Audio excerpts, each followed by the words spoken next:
Howdy traders! It was an interesting day of trading today, but most of the big moves happened in Asia, which has become the case as of lately. You can see that the euro did make a bounce in New York trading, but other than that, we basically just had a consolidation of the prior day of the Asian gains. Let's take a look. First thing we're going to look at is the bigger picture of the Great Britain USD. You can see that this pair has broken this ascending trend line, and that does favor a move lower. And the first target would be 154.30, and if you wanted to go short right here, right now, the range would be way too big, but you would put your stops above this 156.40 area. But if we do get another push up there, that would be a good opportunity to see a push back down to the bottom. The Euro USD, same thing. You can see that this pair is still in that range, 133, 134.50. Until we break that, there's nothing to do. Just sit back, watch it, and that is having a direct effect on our other crosses. The Euro New Zealand, Euro Oz, EURJPY. We're not getting any volatility, so the other pairs are taking the front. New Zealand, Oz, yen are in charge, and the yen actually had some movement today, that created some volatility. But like I said, that was all in Asia. The Aussie still trying to push lower. We want to see a break of this bottom of this range here. What do I have that at 87.80?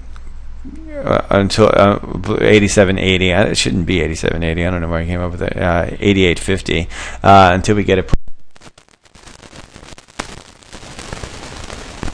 down lower, heading towards maybe the 87.80 level, and as long as we stay below this ascending trend line, things are looking nice for a push lower. New Zealand, same thing. This guy seems to want to go lower after moving down so quickly, and with the general risk off tune, people are getting out of their carry trades, and that's what's causing that.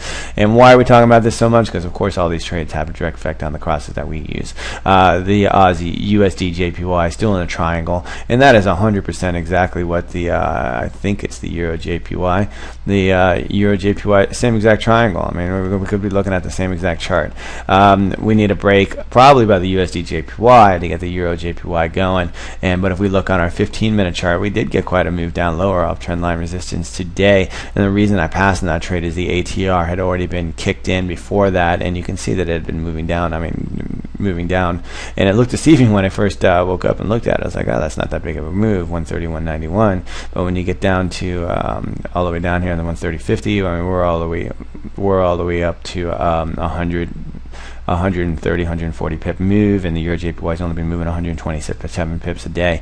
And I didn't feel like today was the day for the break of the ATR, but heck, hey, it was a little bit pushed down in the APR today in this cross, and we did manage to, well, we didn't manage, I didn't take the paid trade, maybe you guys did. You could have got 50 more pips here. I'm very slow winding trade, and I know the MAC cross, because I was watching this specifically, I don't know why I have it off here right now, would have closed the first half off at break even, so that's a trade I passed on. But the ATR is normally more right than incorrect, so keep that in mind.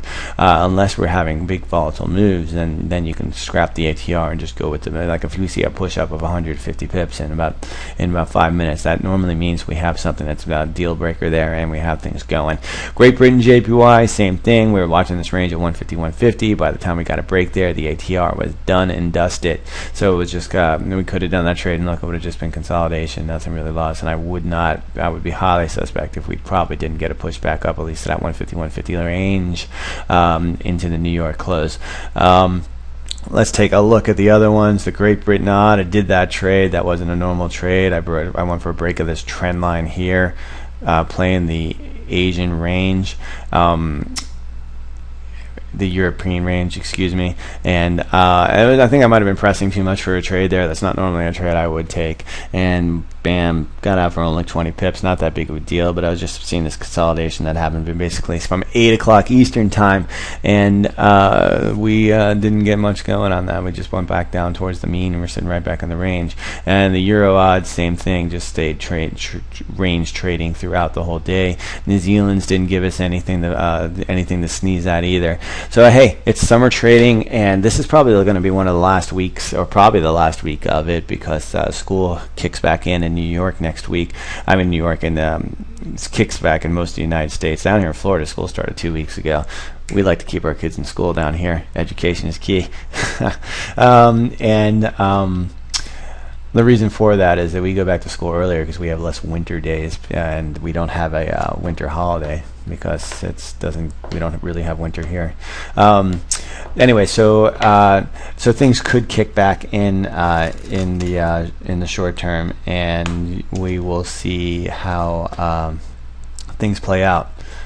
And you have me thinking about it. That doesn't make any sense. I guess our summer starts earlier than the New York summer, and we go back in, because I know up in New York you get specific holidays.